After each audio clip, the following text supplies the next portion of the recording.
Hello students. तो आज class +2 unit number 3 magnetic effect of current के लेक्चर नंबर 3 में हमारा टॉपिक है magnetic field on the axis of current carrying circular coil. तो जैसे कि अपने प्रीवियस लेक्चर नंबर 2 में मैंने डिस्कस किया था अबाउट बायो-सेवर्ट्स लॉ। तो बायो-सेवर्ट्स लॉ की हेल्प से हम किसी भी करंट कैरिंग कंडक्टर के कारण किसी भी पॉइंट पे जो मैग्नेटिक फील्ड पैदा हो रहा है तो उसको कैलकुलेट कर सकते हैं, उस मैग्नेटिक फील्ड की direction as well as magnitude दोनों। और उसके साथ ही हमने पिछले लेक्चर में magnetic field at the centre of current carrying circular coil भी डिस्कस किया था ना। तो डिराइव भी किया था रिजल्ट को और उसके बाद उसके रिलेटेड अदर आर्टिकल्स को भी डिस्कस किया था। तो आज हमारा टॉपिक है magnetic field on the axis of circular coil. तो इसको करने से पहले हम कुछ प्रॉब्लम्स के बारे में डिस्कस करेंगे कि जैसा कि आप देख रहे हो कि फर्स्ट प्रॉब्लम में calculate the magnetic field due to circular coil of 250 turns and of diameter 0.1 metre carrying a current of 7 ampere at the centre of coil. तो यहाँ पर आपने क्या करना है, करंट भी गिवन है, नंबर ऑफ टर्न्स भी गिवन है, डायामीटर भी गिवन है। तो सेंटर ऑफ कॉइल पे, सर्कुलर कॉइल के सेंटर पे मैग्नेटिक फील्ड निकालना है ना। तो यहाँ पे आपने स्ट्रेट फॉरवर्ड फार्मूला यूज करना है। कौन सा, ये हमने पिछली बार डिराइव किया था ना, N mu naught I by 2r। तो अब आपको डायामीटर गिवन है तो उसका रेडियस फाइंड आउट कर लिया आपने ना। तो यहाँ से आप डायरेक्टली इसको सॉल्व कर सकते हो। अब अगर हम बात करें प्रॉब्लम नंबर 2 की, तो इसमें एक गिवन है कि ये straight wire of length pi by 2 metre is bent into a circular shape. कि यहाँ पर आपको सर्कुलर कॉइल का रेडियस नहीं गिवन, रादर उसका सरकमफ्रेंस लेंथ गिवन है पाई बाय 2 है ना, वो जिस वायर से बनी है उसकी लेंथ गिवन है। Calculate the magnetic field at the centre of the coil if 5 ampere electric current is flowing through it. तो अब यहाँ पर आपने क्या करना है, सबसे पहले कि जो लेंथ ऑफ वायर है जिससे हमने सर्कुलर कॉइल तैयार किया है ना, तो आपने उस सर्कुलर कॉइल का रेडियस और जो लेंथ ऑफ द वायर है वो उनके बीच में रिलेशन निकाल लेना है। कैसे निकालोगे कि लेंथ ऑफ वायर जो है एल, वो 2 पाई आर है ना, वहाँ से आर की वैल्यू एल बाई 2 पाई है और एल गिवन है पाई बाई 2। तो इट मीन्स जो रेडियस है ना वो 1/4 मीटर गिवन है हमें।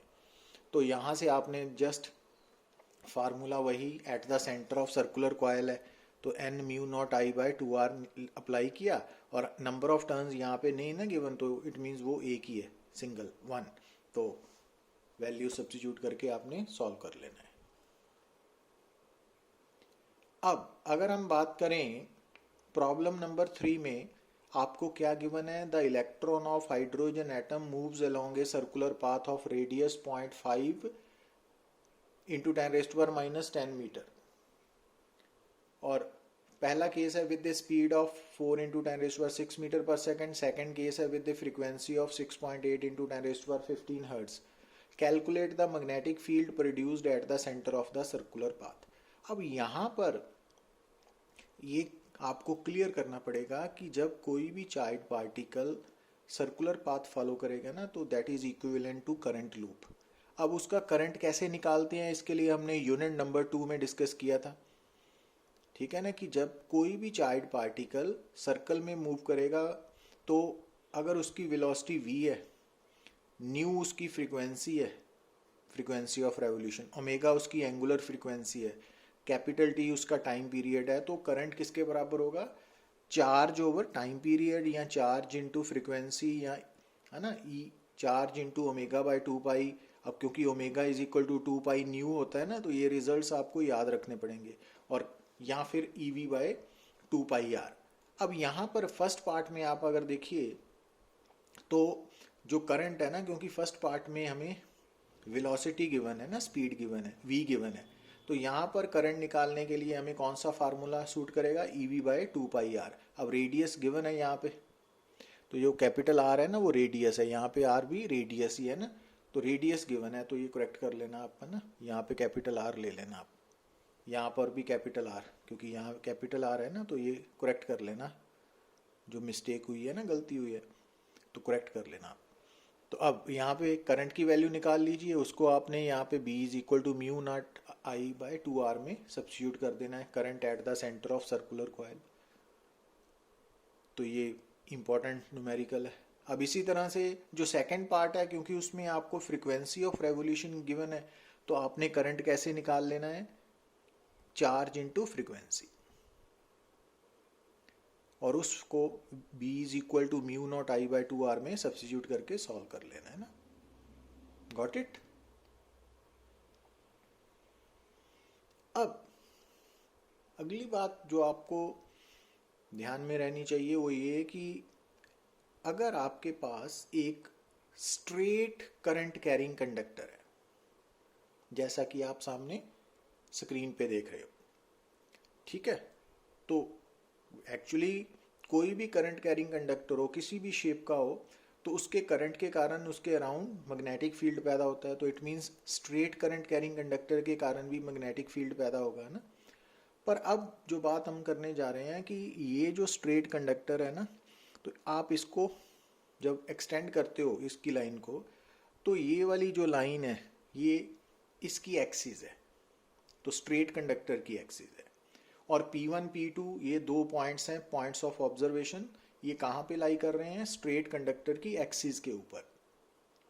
तो अगर हमने मैग्नेटिक फील्ड निकालना है on the axis of straight conductor, current carrying straight conductor, axis of current carrying straight conductor, ठीक है, तो उसके लिए आप कैसे करोगे कि मान लीजिए बायो-सैवर्ट्स लॉ अप्लाई करते हैं ना, तो P1 P2 points of observation है जो स्ट्रेट कंडक्टर की एक्सिस पे लाई कर रहे हैं, और P पॉइंट है ना, ये पॉइंट ऑफ ऑब्जर्वेशन है जो कहीं और लाई कर रहा है ना। अब सबसे पहले हमने क्या मान लेना है कि हमारा straight conductor small current element से बना हुआ है, आइडियल से, है ना। तो अब उसके बाद क्या करते हैं हम, ये जो स्मॉल करंट एलिमेंट है इसके सेंटर से आप P पॉइंट तक पोजीशन वेक्टर ड्रॉ करते हो ना, वो कर लिया। तो उसके बाद आप DL वेक्टर और R वेक्टर में एंगल नोट करते हो। तो P पॉइंट पे according to Biot Savart's law magnetic field small होगा, स्मॉल करंट एलिमेंट के कारण, कितना, mu naught I DL sine theta by 4 pi R square. ये हमने पिछले लेक्चर में डिस्कस किया था ना डिटेल में। पर अगर हमने तो कैलकुलेट करना है magnetic field on the axis of current carrying straight conductor, तो उसके लिए क्या करना पड़ेगा कि अगर आप चाहते हो कि P पॉइंट P1 पे हो, तो थीटा क्या हो जाएगा, 0 डिग्री। जब आप P को P1 पे शिफ्ट करोगे तो थीटा 0 डिग्री हो जाएगा ना। अब इस फार्मूला में साइन 0 डिग्री, साइन 0 डिग्री 0 होता है, तो dB क्या हो जाएगा, 0, ठीक है। और अगर आपने P2 पे शिफ्ट करना है P को, तो जब आप P को P2 पे शिफ्ट करोगे तो थीटा की वैल्यू इंक्रीज करती हुई 180 डिग्री हो जाएगी, और इस फार्मूला में साइन 180 डिग्री, साइन 180 डिग्री 0 होता है, तो अगेन dB 0 हो जाएगा। तो इसका मतलब ये हुआ, जो हमें फाइनली याद रखना पड़ेगा कि जो करंट कैरिंग स्ट्रेट कंडक्टर है ना, उसके कारण, उसके अपने करंट के कारण उस स्ट्रेट कंडक्टर की एक्सिस के ऊपर मैग्नेटिक फील्ड एग्जिस्ट नहीं करता। क्या समझे आप कि कोई भी जो स्ट्रेट कंडक्टर है उसके अपने करंट के कारण उस स्ट्रेट कंडक्टर की एक्सिस के ऊपर किसी भी पॉइंट पे मैग्नेटिक फील्ड 0 होता है ना। तो ये बात आपको समझनी पड़ेगी, याद रखनी पड़ेगी।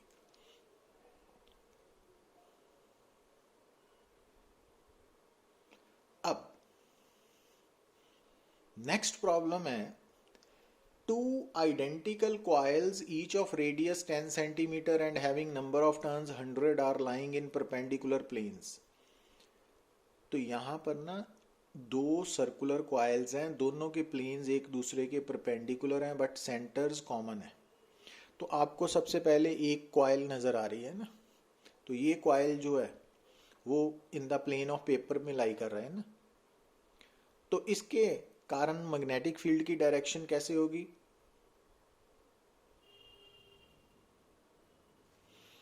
तो अगर हम इसके अकॉर्डिंगली देखें तो यहाँ डॉट आएगा, ये ख्याल रखना है ना, क्योंकि ये करंट की डायरेक्शन एंटी क्लॉकवाइज है ना, तो राइट हैंड थंब रूल के अकॉर्डिंगली तो यहां पर आपने डॉट डालना है ना। और मैग्नेटिक फील्ड की वैल्यू कितनी आएगी, म्यू नॉट आई ओवर 2r से निकलेगी। यहाँ पे नंबर ऑफ टर्न्स n के साथ मल्टीप्लाई कर सकते हो ना आप।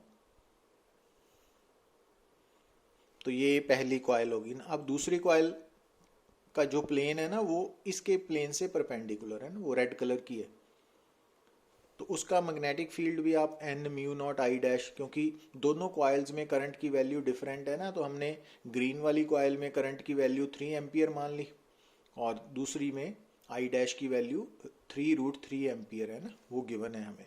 दोनों में नंबर ऑफ टर्न सेम है, रेडियस भी दोनों का सेम है, तो इट मीन्स दोनों के सेंटर पे मैग्नेटिक फील्ड्स है ना, क्योंकि दोनों के सेंटर्स कॉमन है, तो इट मीन्स यहाँ ओ पॉइंट पे ना दो मैग्नेटिक फील्ड्स हैं, एक ग्रीन कॉइल के कारण और दूसरा रेड कॉइल के कारण है ना। मगर दोनों के जो मैग्नेटिक फील्ड्स हैं वो एक दूसरे के परपेंडिकुलर है, जो बी डैश है ना वो बी से परपेंडिकुलर है ना। और हमने ओ पॉइंट पे टोटल मैग्नेटिक फील्ड निकालना है। अब जब आप दो मैग्नेटिक फील्ड्स को ऐड करोगे तो वो वेक्टर सम होगा ना, क्योंकि magnetic field intensity vector quantity है, तो सिंपल सम नहीं लेना, ये बात ध्यान में रखनी है। तो इट मीन्स जब आप net magnetic field, resultant magnetic field निकालोगे तो वो किसके बराबर होगा, क्योंकि ये जो दो मैग्नेटिक फील्ड्स हैं जिनके मिलने पर रिजल्टेंट मैग्नेटिक फील्ड पैदा हो रहा है, तो ये दोनों परपेंडिकुलर है ना एक दूसरे के, तो इट मीन्स रिजल्टेंट क्या होगा, √a² + b² + 2ab sign cos theta, और थीटा यहाँ पे 90 डिग्री है, तो कॉज 90 डिग्री 0 होता है, तो यहाँ पे टोटल मैग्नेटिक फील्ड कितना आ गया, √b² + b'² + 2b b' cause 90 है ना, तो लास्ट टर्म 0 होगी। अब b और b' की वैल्यू नंबर ऑफ टर्म्स के ना n जो है नंबर ऑफ टर्न्स है, तो उनके साथ लिखी हुई है, तो ये वैल्यू यहाँ पे सब्स्टिट्यूट करके कॉमन निकाल के वैल्यू सब्स्टिट्यूट करके सॉल्व किया है ना। बाकी सारा मैथमेटिक्स है, बट यहाँ पे याद रखने वाली बात क्या है कि एक तो आपको मालूम होना चाहिए कि करंट कैरिंग सर्कुलर कॉइल के सेंटर पे मैग्नेटिक फील्ड कैसे निकाला जाता है, दूसरा उस मैग्नेटिक फील्ड की डायरेक्शन कैसे होगी, तीसरा यहाँ पर जहाँ पॉइंट ऑफ ऑब्जर्वेशन ओ पे दो मैग्नेटिक फील्ड्स हैं, दोनों एक दूसरे के परपेंडिकुलर हैं, तो उनको ऐड करने के लिए आपने वेक्टर सम लेना है ना। तो ये बातें आपको अगर मालूम है तो आप प्रॉपर वे में आंसर निकाल सकते हो।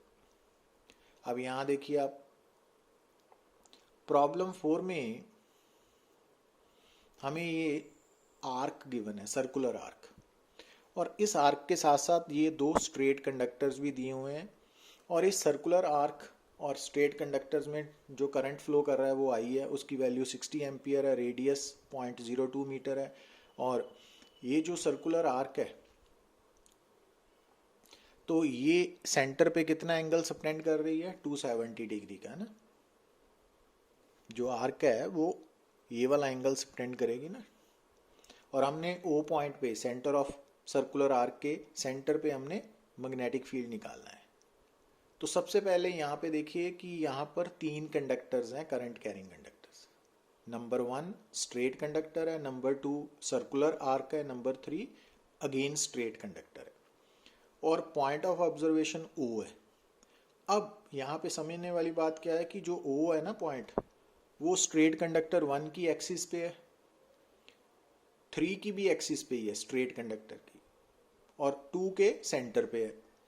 तो अब यहाँ पर तीन मैग्नेटिक फील्ड होंगे ना, एक फर्स्ट कंडक्टर के कारण, दूसरा सेकंड और तीसरा थर्ड के कारण, पर क्योंकि जो O पॉइंट है, पॉइंट ऑफ ऑब्जर्वेशन, वो फर्स्ट और थर्ड स्ट्रेट कंडक्टर्स के एक्सिस पे है ना, तो वो 0 होगा। अभी अभी आपने किया टॉपिक, तो B1 एंड B3 0 है। अब बचा B2। अब B2 के लिए आपको प्रीवियस लेक्चर में बताया था कि अगर सर्कुलर आर्क है और वो आर्क सेंटर पे एंगल सबटेंड कर रही है थीटा, तो मैग्नेटिक फील्ड कितना होगा, mu naught I theta by 4πr, ठीक है। और direction right hand palm rule से निकल आएगी ना, तो अब इस केस में क्रॉस आएगा ना, और यहाँ म्यू नॉट मालूम है हमें, करंट गिवन है, थीटा की वैल्यू 270 डिग्री को रेडियन में कन्वर्ट कर लिया, और रेडियस भी गिवन है, तो सबको सब्स्टिट्यूट करके आप नेट मैग्नेटिक फील्ड निकाल सकते हो।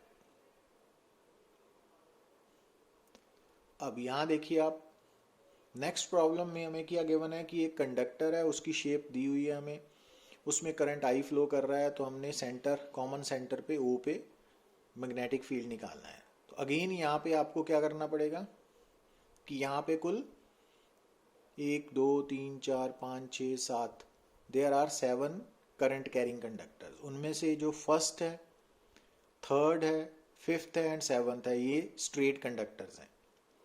और ओ पॉइंट स्ट्रेट कंडक्टर्स की एक्सिस पे लाई कर रहा है ना, डायग्राम सब कुछ बता रही है आपको। तो इस कारण यहाँ पे कुल अगर 7 मैग्नेटिक फील्ड्स हैं तो उनमें से 4 B1 B3 B5 B7 वो 0 हो गए। अब 3 बचे हैं ना, कौन कौन से, एक 2 और एक 4 और एक 6। अब 2 जो है ना आर्क है, वो O पे कितना एंगल सबटेंड कर रही है। अब तीनों आर्क्स चाहे 2 है 4 है 6 है वो एंगल थीटा सबटेंड कर रही है। तो इट मीन्स थीटा की वैल्यू सेम रहेगी, बट रेडियस की वैल्यू सेकंड आर्क के लिए ना 3r है, 3 स्मॉल r। और राइट हैंड पाम रूल के अकॉर्डिंगली जो मैग्नेटिक फील्ड है ड्यू टू आर्क 2 वो क्रॉस होगा ना यहाँ पे, ठीक है। अब जो 4 है वो भी सेंटर पे कितना एंगल सबटेंड कर रही है, थीटा ही कर रही है, पर रेडियस उसका 2r है ना। और करंट की डायरेक्शन के अकॉर्डिंगली अगर right hand palm rule apply करोगे तो थंब बाहर की तरफ आ रहा है तो डॉट है, ठीक है। अब 6 जो है वो भी आर्क है, वो भी एंगल थीटा ही सबटेंड कर रही है ओ पे, तो इसका रेडियस स्मॉल आर है ना, पर इसके करंट की डायरेक्शन के अकॉर्डिंगली मैग्नेटिक फील्ड अंदर की तरफ होगा ना, क्रॉस।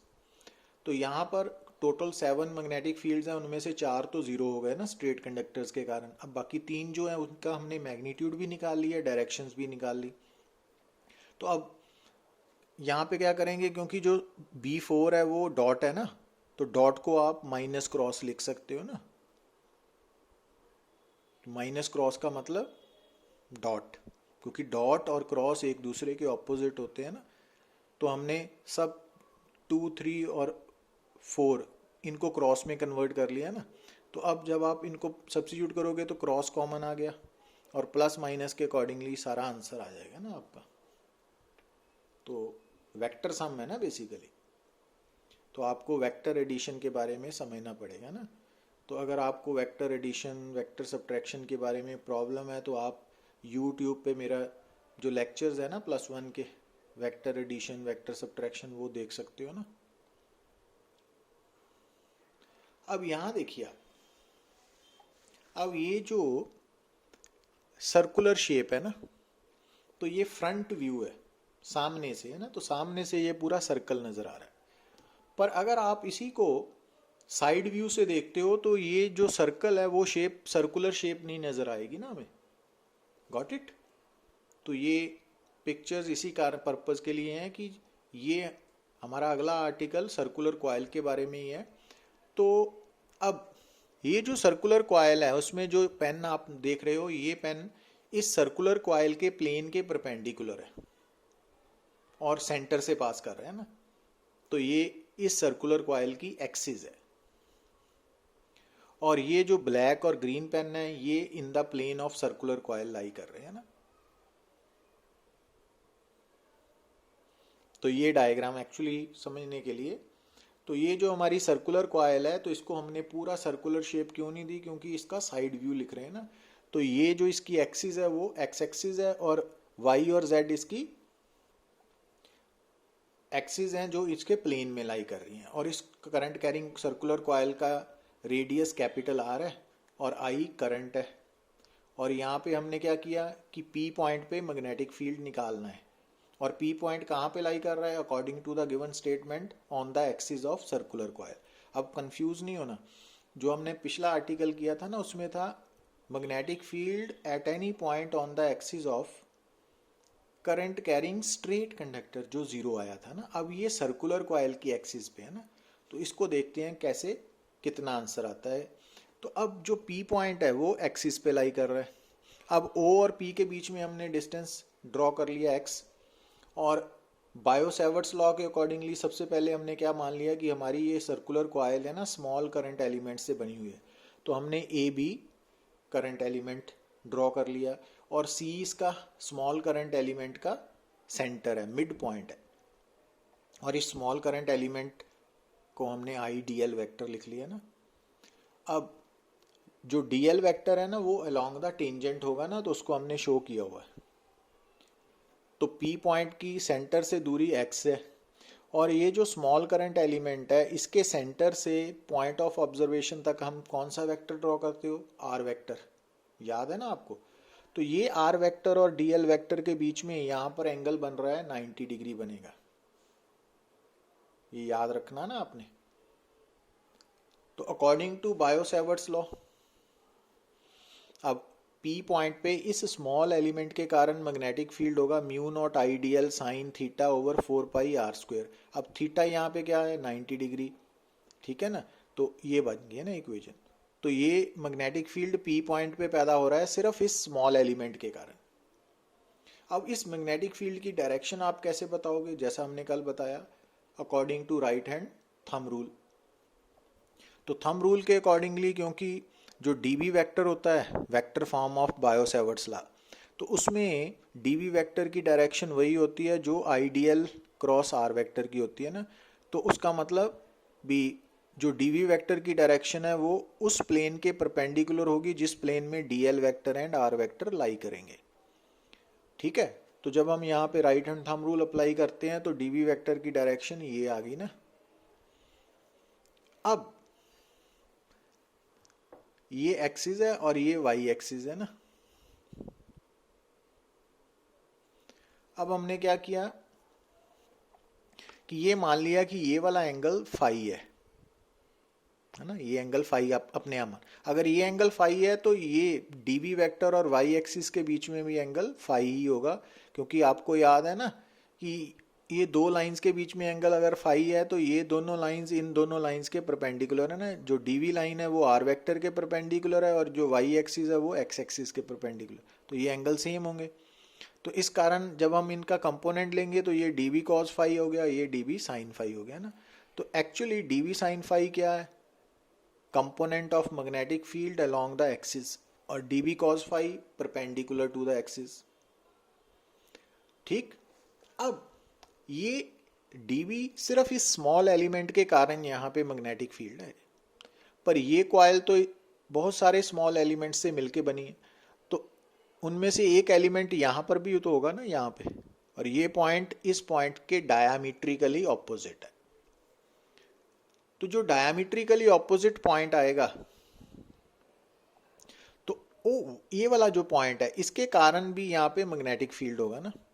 अब ये डिस्टेंस और ये डिस्टेंस बराबर है ना, यहाँ से यहाँ तक का डिस्टेंस यहाँ से ये सेम है और ये एंगल भी सिमेट्री के कारण सेम है। तो पर राइट हैंड थंब रूल के अकॉर्डिंगली जो मैग्नेटिक फील्ड होगा ना डीवी डैश, उसकी डायरेक्शन डीवी से अलग होगी बट मैग्नीट्यूड सेम होंगे। अब अगर आप डीवी डैश की कंपोनेंट्स बनाओ तो एक कंपोनेंट ये बनेगा और दूसरा इस तरफ। अब ये दोनों कंपोनेंट्स इक्वल बट ऑपोजिट होने के कारण कैंसल आउट हो रहे हैं और ये ऐड अप हो रहे हैं। इसका मतलब ये हुआ कि जो करंट कैरिंग सर्कुलर कॉइल है ना उसकी एक्सिस पे जो पॉइंट है वहाँ पर जो मैग्नेटिक फील्ड होगा टोटल वो डीवी को इंटीग्रेट करके नहीं आएगा, क्योंकि डीवी का ये कंपोनेंट इस कंपोनेंट से कैंसल आउट हो रहा है ना, तो इनको ऐड करके आएगा। मींस डीवी साइन फाई को आपको इंटीग्रेट करना पड़ेगा, ये याद रखना पड़ेगा ना। अब जब आप इंटीग्रेट करोगे तो डीवी की वैल्यू इक्वेशन नंबर 1 से ये है ना हमने निकाली हुई, वो यहाँ पे सब्स्टिट्यूट कर देनी है, तो ये बन गई। अब यहाँ पर सिर्फ डीएल अंदर रहेगा, बाकी सारा कांस्टेंट बाहर आ गया ना। अब डीएल को इंटीग्रेट करने का मतलब क्या था कि सर्कुलर कॉइल की टोटल लेंथ, और सर्कुलर कॉइल की टोटल लेंथ क्या होती है, सरकमफ्रेंस 2 पाई आर, वो लिख दिया। अब यहां से ध्यान दीजिए, अब साइन फाई की वैल्यू कैसे निकालोगे आप, है ना। अच्छा, ये हमने डिराइव किया था फॉर सिंगल टर्न। अगर मान लीजिए सर्कुलर कॉइल की capital N number of turns है तो ये यहाँ तक आ गए ना। अब साइन फाई की वैल्यू यहाँ ध्यान से देखिए, COP, ये राइट एंगल ट्राइंगल है COP। अब इस ट्राइंगल में साइन फाई की वैल्यू का मतलब है कि अगर साइन फाई निकालना है तो ये परपेंडिकुलर है और ये हाइपोटेन्यूज है। तो ये परपेंडिकुलर एक्चुअली OC है ना, तो OC कौन है? सर्कल का रेडियस। तो साइन फाई की वैल्यू क्या होगी? रेडियस ओवर हाइपोटेन्यूज क्या है? आर वेक्टर का मैग्नीट्यूड मीन्स आर। तो साइन फाई की जगह अगर capital R by small r लिखोगे तो ये R² बाय R³ हो गया ना ये वाला। अब जो स्मॉल r है, ध्यान दीजिए दोबारा कि क्योंकि COP ये कौन सी ट्राइंगल है? राइट एंगल ट्राइंगल है। तो इसमें स्मॉल r एक्चुअली क्या है? हाइपोटेन्यूज की वैल्यू। तो पाइथागोरस थ्योरम से स्मॉल r क्या होगा? Under root capital R² plus x² है ना, क्योंकि ये परपेंडिकुलर है, ये बेस है। तो अब r स्मॉल r की वैल्यू जब यहाँ पे सब्स्टिट्यूट करोगे तो ये बन जाएगा ना। तो ये फार्मूला कौन सा आ गया? Magnetic field at any point on the axis of current carrying circular coil. और इस फार्मूला में n क्या है? Number of turns in the circular coil, और I करंट है, कैपिटल R क्या है? सर्कुलर कॉइल का रेडियस है, और स्मॉल x क्या है? कि जो पॉइंट ऑफ ऑब्जर्वेशन एक्सिस पे लाई कर रहा है उस पॉइंट का सेंटर ऑफ कॉइल से डिस्टेंस। ठीक है ना। तो ये सिंबल्स क्या रिप्रेजेंट करते हैं ये भी याद रखना पड़ेगा। तो अब अगर हम बात करें स्पेशल केस की, तो अगर मान लीजिए कि हमने तो सेंटर पे निकालना था, तो जब आप P पॉइंट को O पे शिफ्ट करोगे, या P पॉइंट जब O की तरफ जाएगा तो x की वैल्यू कम होती जाएगी ना, और O पे पहुंच के x 0 हो जाएगा। इसका मतलब अगर हम इक्वेशन नंबर 2 में x 0 ले लें तो जो B का रिजल्ट आएगा वो सेंटर ऑफ सर्कुलर कॉइल का ये बनेगा ना, और वो वही है जो हमने प्रीवियस लेक्चर में डिराइव किया था। अच्छा, और लास्ट बात ये कि जो total magnetic field P point पे आ रहा है उसकी डायरेक्शन किस तरफ होगी? क्योंकि हमने dB साइन फाई को इंटीग्रेट किया था ना, तो dB साइन फाई की डायरेक्शन अलोंग द एक्सिस है। तो इसका मतलब कि जो करंट कैरिंग सर्कुलर कॉइल है ना, उसकी एक्सिस के ऊपर जो मैग्नेटिक फील्ड है उसकी डायरेक्शन हमेशा along the axis of circular coil होगी। तो ये रिजल्ट भी याद रखना है ना। तो ये डेरिवेशन अपने आप में इम्पॉर्टेंट है, और उसके साथ साथ रिजल्ट भी इम्पॉर्टेंट है। Thank you very much.